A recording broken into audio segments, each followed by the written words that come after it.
Hello and welcome to Monson Made This. Thanks to today's video sponsor, Almond Cow, you can not only make your own homemade oat milk at home, but you can also use the pulp from that oat milk making process to make these delicious tropical oat muffins. They're gluten-free, oil-free, refined sugar-free, super delicious. So if you want to get your own Almond Cow plant-based milk making machine, go ahead and follow the link below and then use code Michael at checkout and you will save $15. So without further ado, let's see how easy it is to make oat milk and these delicious muffins.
Well, you saw how easy it was for me to make oat milk in my Almond Cow machine, and that's why it's so great, because you literally just put oat groats and water in there, and in less than a minute you have oat milk. It's incredible.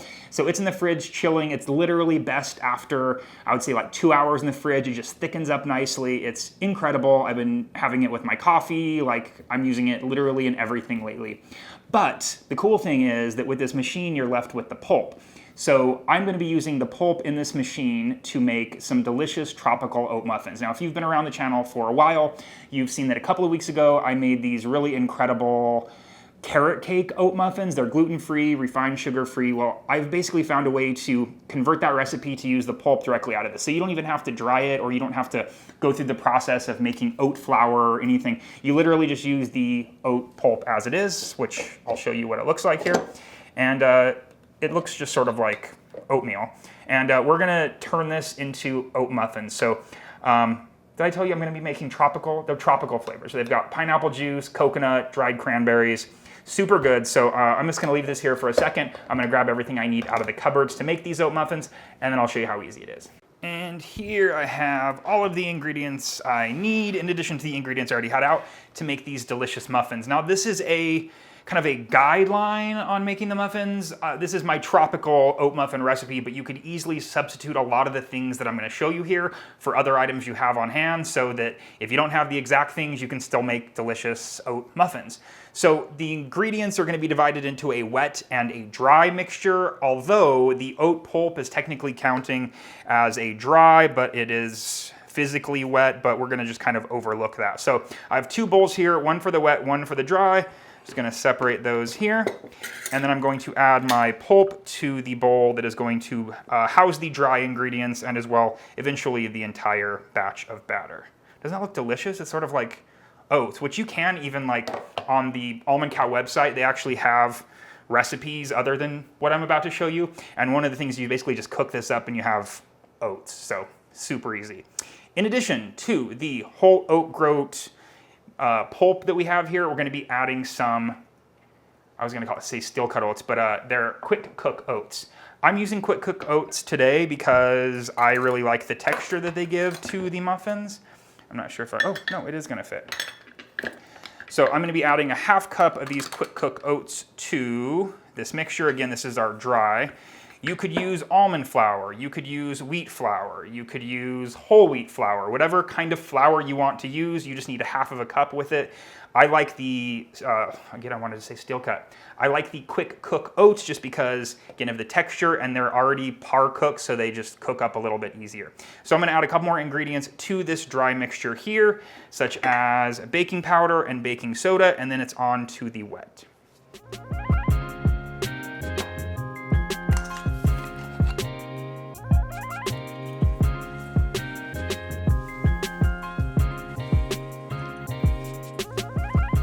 Of course, I forgot something in the dry mixture. I just need a pinch of salt in with it. Sure, we have baking soda. My oven's preheated.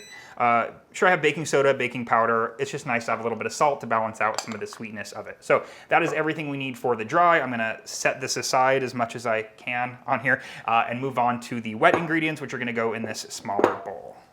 The first wet ingredient is kind of unpleasant looking, but that's okay. It's actually working in our favor. This is a banana that has been previously frozen.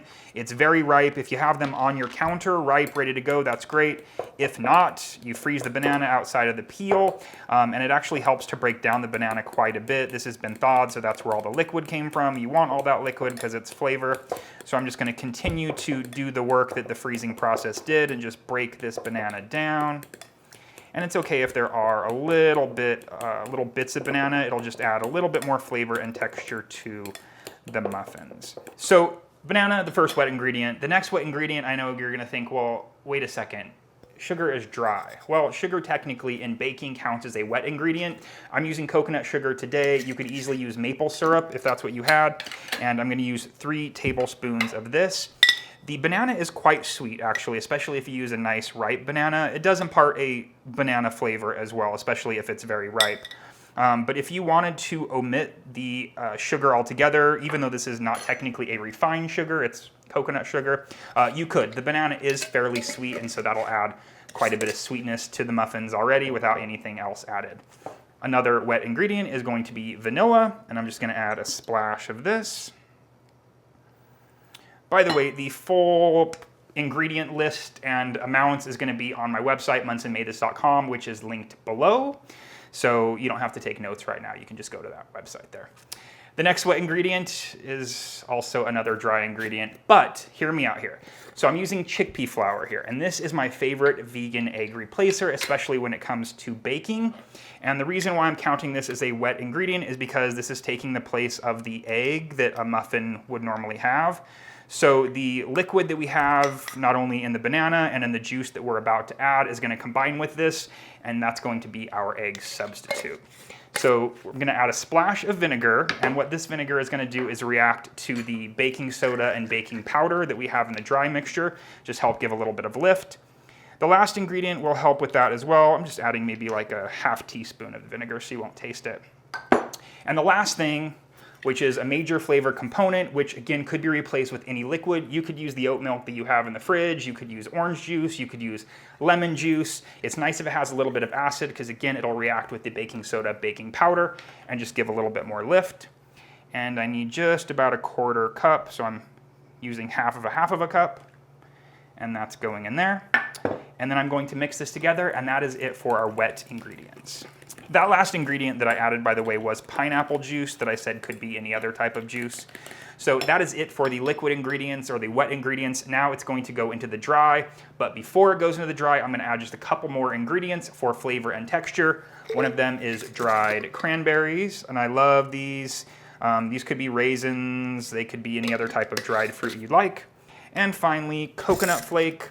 You could use any type of coconut flake. These actually come from Almond Cow. This is the coconut that you would use to make your own coconut milk. So that's an option with Almond Cow as well.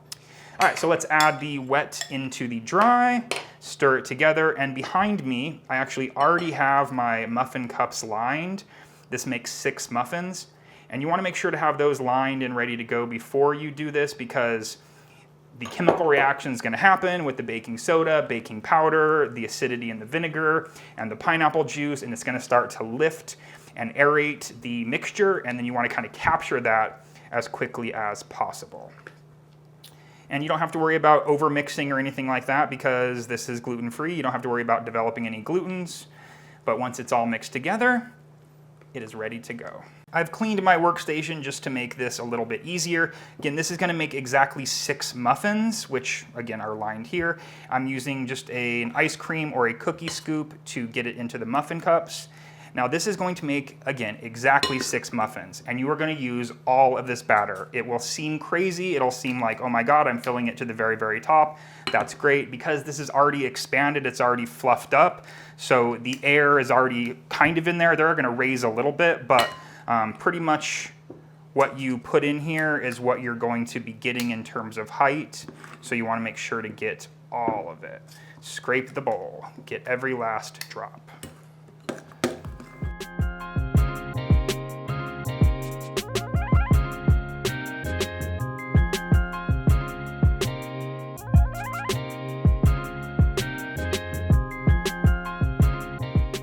The bowl is pretty much empty, the muffin cups are full, the oven is preheated. The oven is preheated to 350 convection. If you don't have convection, you'd want to use 375, and they're gonna go in there for about 15 to 20 minutes. Now, visually, again, they're gonna rise up a little bit, but you won't be able to tell if they're done much visually. It's gonna be a touch game. So when you touch the tops, you wanna feel them, and you wanna feel that they're firm to the touch and that your finger's not gonna go through, or that they're still liquidy in the center. And that's gonna be your major judge of whether or not you need to take them out or not. The muffins are finished. They smell incredible. They actually cooked for about 20 minutes. So I'm just gonna let these cool completely before I dig in.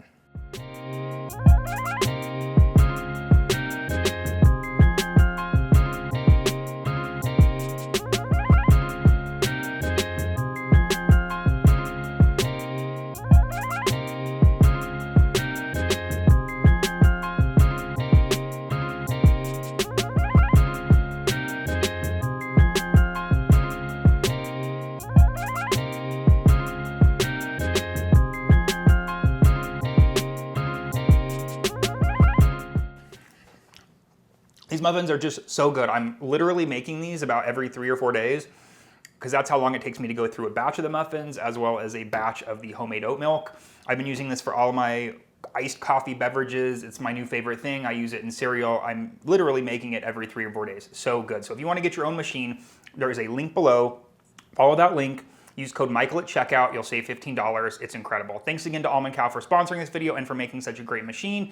Thanks to those of you that have subscribed to my channel and have liked this video. If you haven't yet already, go ahead and give this video a thumbs up. Also, make sure to hit the bell notification so that you are made aware of when my new videos come out, which I'll be back very soon with another recipe video. So until then, I will see you next time. Bye.